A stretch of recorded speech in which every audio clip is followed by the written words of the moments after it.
नमस्कार. तर आज आपण जे दुपारनंतरचे पुणे, नांदेड, जालना आणि धाराशिवमधील स्थानिक व्यापाऱ्यांकडील सोयाबीन बाजारभाव या ठिकाणी आपण बघणार आहोत. कोणत्या बाजार समितीत काय स्थिती आहे, त्याचप्रमाणे स्थानिक व्यापाऱ्यांकडे काय स्थिती आहे ते बघूयात.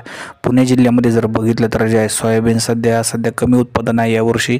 या ठिकाणी जर बघितलं तर सोयाबीनला जे कमीत कमी या ठिकाणी 3,700, सरासरी 4,000, तर जास्तीत जास्त 4,250 रुपये मार्केट पुण्यामध्ये आहे.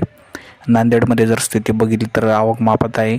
कमीत कमी या ठिकाणी 3,800, सरासरी 4,100, तर जास्तीत जास्त 4,400पर्यंत मार्केट या ठिकाणी आहे. यानंतर जालनामध्ये बघितलं तर कमीत कमी 3,800, सरासरी 4,100, तर जास्तीत जास्त 4,300 रुपयेपर्यंत मार्केट या ठिकाणी पाहायला मिळत आहे. यानंतर जर धाराशिवमध्ये बघितलं तर जे कमीत कमी या ठिकाणी 3,750, सरासरी 4,100, तर जास्तीत जास्त जर बघितलं तर जे 4,400पर्यंत मार्केट धाराशिवमध्ये पाहायला मिळते. बाजारभावात मोठी तेजी नाही, बाजारभाव वाढले पाहिजे.